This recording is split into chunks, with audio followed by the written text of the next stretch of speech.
Curitibinhas! E aí, tudo bem com vocês? Hello, how are you? Remember? Sempre bom, né, a gente lembrar como a gente fala em inglês quando a gente conhece alguém ou cumprimenta alguém, né? Muito bem, eu sou a Teacher Jana, ou a Teacher Janaína. E nós estamos aqui para mais uma aula do programa Curitibinhas Poliglotas, certo? So, do you remember? Você lembra que na outra aula nós estávamos falando sobre o comércio e eu falei para vocês que nós iríamos continuar com essa conversa nessa aula, né? Muito bem, então o nosso tema da aula hoje vai continuar sendo o mesmo. A gente vai dar continuação à aula que a gente viu de comércio 1 para continuar agora com a aula de comércio 2, ok? Muito bem, então encontre um local aí bem confortável para que a gente possa começar, certo? Olha lá. Para a gente retomar, você lembra que nós estávamos falando um pouquinho sobre a Revolução Industrial e o quanto ela foi importante, né? Como ela marcou a história aí da humanidade justamente por fazer essas transformações no meio de produção, né? De como esses produtos que a gente utiliza, eles são realizados, eles são feitos, na maneira como eles também vão ser armazenados e depois vendidos e nos meios, nas relações sociais, né? O quanto as pessoas agora trabalhavam de uma outra maneira, não trabalhavam mais em feiras, em mercados, mas trabalhavam também na indústria, né? E aí a gente tem que pensar também um pouquinho nos direitos das pessoas, né? Nos seus deveres, nas horas de trabalho. Tudo isso vem depois para a gente pensar um pouquinho também nas leis trabalhistas, nos direitos do trabalhador, que é muito importante também, né? Mas como nós estamos falando sobre o comércio, nós vamos pensar, né, que a gente já tinha falado um pouquinho, sobre a quantidade nessa produção. Antes, como a coisa era feita artesanalmente, ela era feita numa pequena produção. Apesar de existir lá um excesso para que o homem pudesse trocar e pudesse vender, mas com a chegada da indústria, isso se aumenta muito mais, né? E aí, as pessoas começam a ter que ter locais para armazenar, para guardar esses produtos que são produzidos aí para vender depois. E aí que surgem os grandes armazéns. Essa palavra ela vem então do original em árabe al-mahazan, ou chamado de sótão entreposto, que é um espaço físico em que se depositam matérias-primas ou produtos semi-acabados ou até acabados, né? Então são locais onde a gente pode guardar a matéria-prima ali ou os produtos que ainda estão para finalizar ou até mesmo os produtos que estão finalizados e prontos para colocar para vender, né? Para venda. Muito bem, e agora, além da gente ter lá as feiras e os mercados públicos, surge também um outro local para venda de produtos, principalmente produtos alimentícios, que são os supermercados, ou que a gente chama em inglês de supermarkets, ok? Então, ele surgiu primeiramente nos Estados Unidos durante os anos de 1930. E o primeiro mercado no Brasil, ele foi nomeado de Sirva-se, e ele foi fundado em 1953 por Mário Wallace Simonsen, um dos mais importantes empresários do Brasil na época. E agora é diferente, né?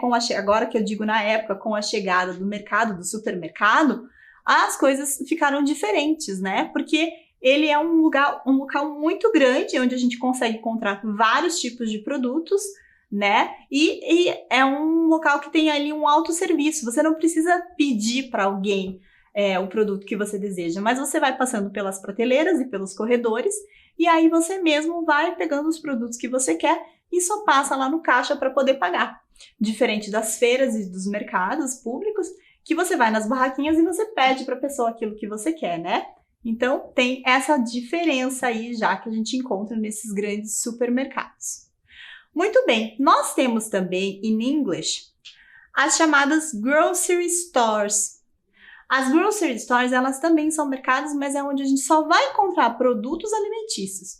Alguns supermercados a gente sabe que a gente consegue comprar muitas coisas, roupa, né, eletrodomésticos. E nas grocery stores a gente só vai comprar produtos alimentícios, que são mercadinhos menores, né? Nós temos também, ao redor do mundo, as lojas de departamento, que são as department store. Você já ouviu falar das lojas de departamento? Nós temos algumas aqui no Brasil, né? Elas são um tipo de comércio que apresenta nos seus locais de venda uma larga variedade de produtos de grande consumo. A grande quantidade de produtos disponíveis necessita de edifícios grandes para que seja possível organizar as vendas por andares. Que é o caso, por exemplo, da Galeries Lafayette, que está mostrada aí, que é uma loja famosa que existe na França, em Paris, né? Uma grande loja de departamento que existe na cidade de Paris. E ela é muito bonita. Essa foto ela está iluminada provavelmente para o Natal, que a gente pode ver embaixo também, né? Tem algumas luzes, então ela está bem enfeitada e é uma loja muito grande que vende diferentes coisas, né? Nós vamos ver um outro tipo, então, de loja de departamento, que é a Harrods, que ela é a mais famosa da Inglaterra. Então, nós vimos aquela que é da França, de Paris, e nós temos a Harrods, que fica na Inglaterra, na cidade de Londres. Ela tem 330 departamentos espalhados em 7 andares. Você já imaginou o que é isso? E o seu slogan é todas as coisas para todas as pessoas em todos os lugares. É uma ideia de que se vende de tudo e era também transmitida por um outro slogan da loja, de agulha a elefante, né? Então se encontra de tudo, desde vestuários, né, roupas, coisas para casa, decoração, produto eletrônico, cosmético, brinquedo, tudo se acha dentro dessas lojas, né? É muito grande mesmo e aí também provavelmente ela estava iluminada toda para o Natal e é também um prédio muito bonito, né? Tanto da Galeries Lafayette quanto da Harrods. Muito bem, nós vamos falar agora então dos shopping centers, né? Os centros comerciais. E nós temos aqui o The Dubai Mall, né? Que fica em Dubai, nos Emirados Árabes Unidos, e ele tem 1,2 milhão de metros quadrados. Você já imaginou o que é isso de shopping para passear? Ele é o maior do mundo em extensão territorial. Dentro dele tem, entre outras coisas, tem o maior aquário do mundo, o maior aquário suspenso do mundo, com mais de 33 mil animais marinhos. Vocês já imaginaram o que é você estar passeando num shopping e conseguir visitar um aquário marinho suspenso? É uma coisa muito gigantesca, né? Eu nem imagino o que deve ser isso. Muito bem, e aqui é interessante a gente lembrar que shopping, na verdade, se a gente falar só a palavra shopping em inglês, nós estamos falando da ação de comprar, de fazer compras, né? Então, como a gente usa aqui no Brasil, se a gente for usar realmente em algum local que a gente vai falar inglês, a gente não pode só falar que a gente está indo ao shopping, né? Porque as pessoas não vão entender, porque shopping, na verdade, é a ação de fazer compras. Então, eu tenho que sempre falar que eu estou indo ao shopping center, I'm going to the shopping center, ou eu estou indo ao mall, shopping mall. Aí sim eu estou falando do local, né, do centro comercial, que tem várias lojas e que eu posso passear para poder fazer as minhas compras, ok? Então nós chamamos sempre de shopping mall. Mall é a abreviação de shopping mall, que se refere ao centro comercial, que aqui no Brasil a gente chama de shopping, tá? Só para a gente entender um pouquinho, porque senão a gente sempre fica pensando shopping e vai para fora e fala shopping e as pessoas não vão entender, porque shopping eu posso estar indo, por exemplo, comprar numa grocery store, né? Comprar produtos para comer, né? Produtos alimentícios. Então, I'm going shopping at the grocery store. E, na verdade, a gente sempre tem que colocar, então, o mall ou shopping center, ok? Que aí sim é um local coberto e que contém várias lojas e restaurantes que eu posso passear, como o que a gente entende aqui por shopping, certo? Muito bem, além então de todos esses locais que a gente viu aí, que fazem o comércio, né, acontecer hoje em dia, que são as lojas de departamento, os supermarkets, os grocery stores e os shopping malls, nós temos também agora, e antes da pandemia, mas com a pandemia isso cresceu muito, porque nós não podíamos sair de casa, né? Mas nós temos também o comércio digital, que é um tipo de transação comercial feita especialmente através do equipamento eletrônico, que é chamada de e-commerce, né? Mais conhecida como e-commerce. Como, por exemplo, computadores, tablets e smartphones. Ou seja, você vai lá no seu smartphone, no seu computador, e você pode entrar ou num site ou num aplicativo e você pode escolher aquilo que você quer comprar, né? Clica lá, paga com o seu cartão de crédito ou para comprar ali para pagar depois, né? Quando a pessoa vier entregar para você. E aí você aciona todo um sistema, toda uma logística que existe, né? Por trás. e aí a pessoa que está lá num outro local recebe o teu pedido, faz lá, separa para você aquilo que você quis comprar, debita o valor ou no seu cartão, ou manda para você o valor para você pagar em dinheiro, e aí o entregador vai até a sua casa para deixar esse produto, né? Então, com a pandemia, isso aumentou muito justamente porque a gente não podia sair de casa, então a gente acabou utilizando mais esse serviço de e-commerce. E que hoje em dia, ele é muito utilizado, até porque ele custeia, né? Não precisa de tanto, você não precisa ter um local para você vender, você não precisa ter uma loja, né? Você pode estocar isso em um local simples, você não precisa ter uma vitrine, você não precisa ter vendedores, né? Então, isso barateia o custo também para as pessoas que utilizam esse e-commerce. Ok? Muito bem. Vamos para a nossa atividade, então? A nossa atividade de hoje, a gente vai retomar um pouquinho das palavras que nós aprendemos ali, né? Dos locais onde o comércio acontece. E aí você vai ter que tentar lembrar aonde será que a gente pode comprar determinados objetos, ok? Eu vou colocar ali alguns objetos e você vai tentar lembrar e tentar adivinhar onde a gente consegue comprar determinadas coisas, certo? Então vamos lá para a primeira? Olha lá. Let's go shopping. Lembra que eu falei para vocês? Let's go shopping, então vamos comprar, certo? A gente não tá indo para o shopping. Se fosse só shopping, let's go shopping mall, né? Ou let's go shopping center. So, where can I buy? Where can I buy quer dizer o quê? Aonde eu posso comprar, né? E aí você vai ter que escolher se eu posso comprar no shopping center, no mall, ou se eu posso comprar numa grocery store. Lembram o que era o shopping center? Né? Shopping normal que a gente tem aqui também no Brasil. E grocery store são aqueles mercadinhos pequenininhos onde a gente compra comida, tá? Produtos de alimentícios somente. Vamos lá então? Olha só. A t-shirt, ok? Can you see a t-shirt? Repeat. T-shirt. Very good. One more time. T-shirt. Que é a camiseta, né? So, where can I buy a t-shirt? At the shopping center or mall? Ou at the grocery store? Eu vou dar um tempinho para você pensar e logo, logo a gente volta.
E aí, lembrou?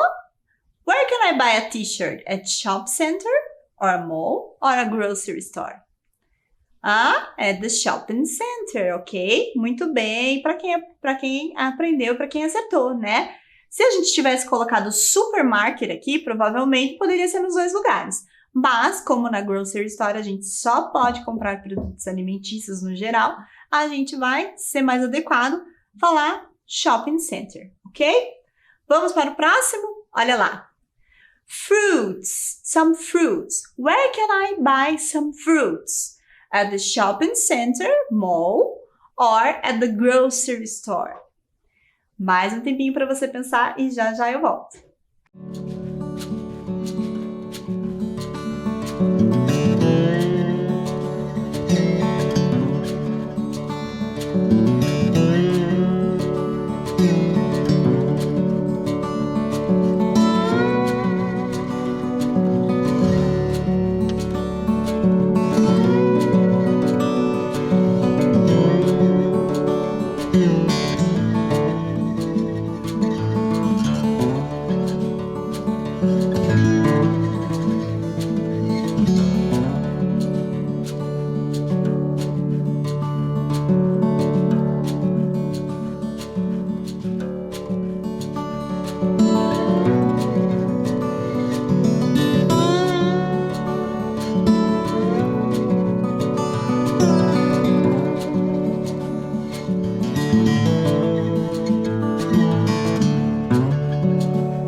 Muito bem. Então, some fruits. Where can I buy? At the shopping center or mall or at the grocery store? At the grocery store, né? Nós estamos falando de alimentos, remember? Muito bem, vamos para o próximo. Olha lá. Some shoes. Where can I buy some shoes? At the shopping center, mall or at the grocery store? Remember, sapatos, onde eu posso comprar? At the shopping center or at the grocery store? Pensa aí que a gente já volta.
Muito bem, vamos corrigir? Olha lá, shoes. At the shopping center, né? Nós não vamos encontrar shoes at the grocery store, ok?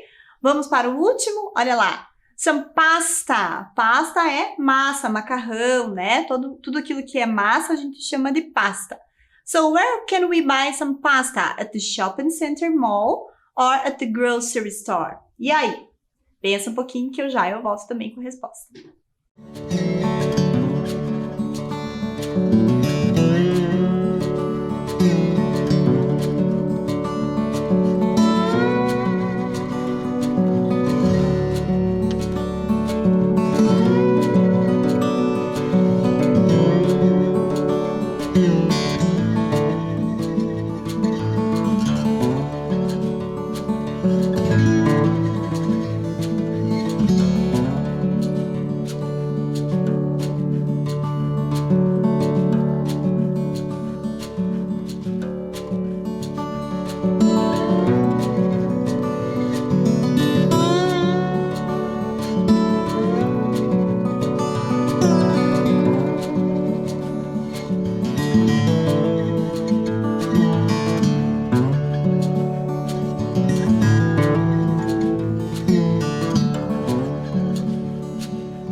E aí? So, some pasta at the grocery store, ok? A gente compra onde tem produtos alimentícios, né? Muito bem! Espero que vocês tenham gostado da atividade. E agora, para a gente finalizar, eu vou deixar vocês com um vídeo que fala um pouquinho sobre a história do comércio, desde a primeira aula que nós fizemos sobre comércio 1, comércio 2, como se fosse uma revisão para a gente resgatar tudo que a gente viu. Confere comigo o vídeo sobre a história do comércio.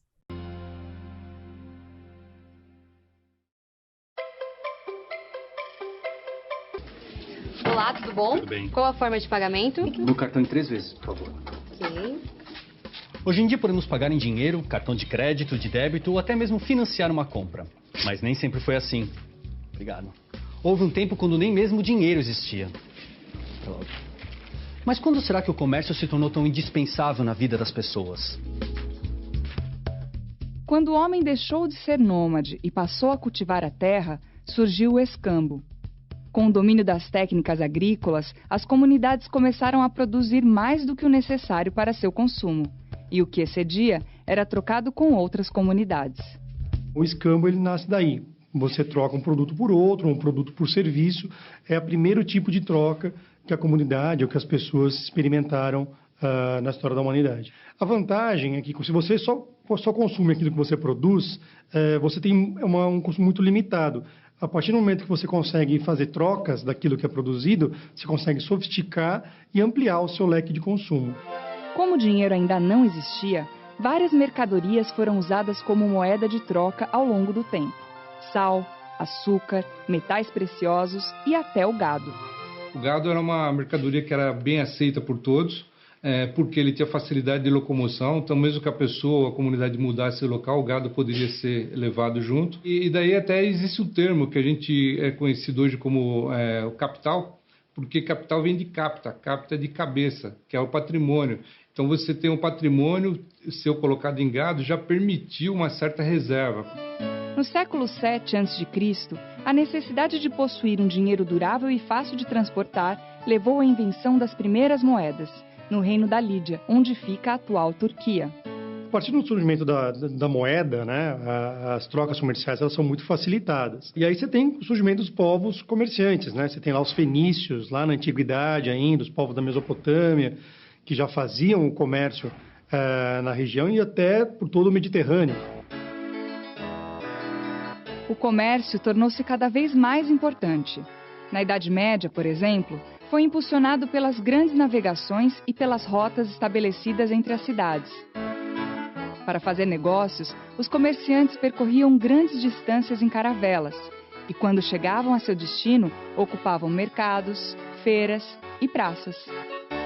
Você tem Portugal e Espanha com os primeiros estados nacionais que surgem nesse período, né? E não é por acaso que eles dão início às grandes navegações, né? Como estados independentes e bem estruturados, né? Centralizados, eles têm condições de capitalizar, de organizar as finanças do reino para esse novo empreendimento, que é descobrir novas terras, em busca de novos caminhos. E aí você tem ampliação do comércio para a África, para a Ásia, para a América, e aí sim o comércio se torna mais internacional e mundial. No Brasil, o comércio se expandiu com a chegada da família real, em 1808. Uma das medidas tomadas por Dom João VI nessa época foi abrir os portos às nações amigas. Mesmo como colônia de Portugal, o Brasil passou a fazer negócios diretamente com outros países. Além disso, o movimento dos navios fez com que várias lojas se instalassem nas cidades portuárias, intensificando o comércio local.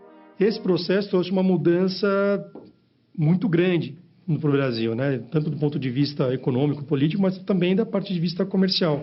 Essas pessoas vêm, primeiro, com hábitos de consumo diferentes, com necessidades, com expectativas muito diferentes, e com coisas que não haviam aqui no Brasil. Então, por exemplo, o consumo de vela, de barbante, pianos, papel de parede, perfumes, talheres, todo esse tipo de coisa que basicamente não existia na colônia começa a se chegar.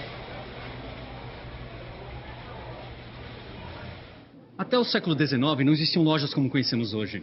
Os estabelecimentos comerciais costumavam ser pequenos e ter apenas alguns tipos de produtos. E a maioria das mercadorias era vendida assim, a granel. Não existia muita diferenciação entre quem fabricava e quem vendia. Então, muitas vezes, o próprio fabricante ele produzia um sapato, por exemplo, e nos fundos da loja ou no depósito é quando ele vendia aquela mercadoria. Com o tempo, esse processo foi se aprimorando e começam a surgir pequenas lojas especializadas. E esses produtos começam a ser trazidos do depósito para a frente de loja.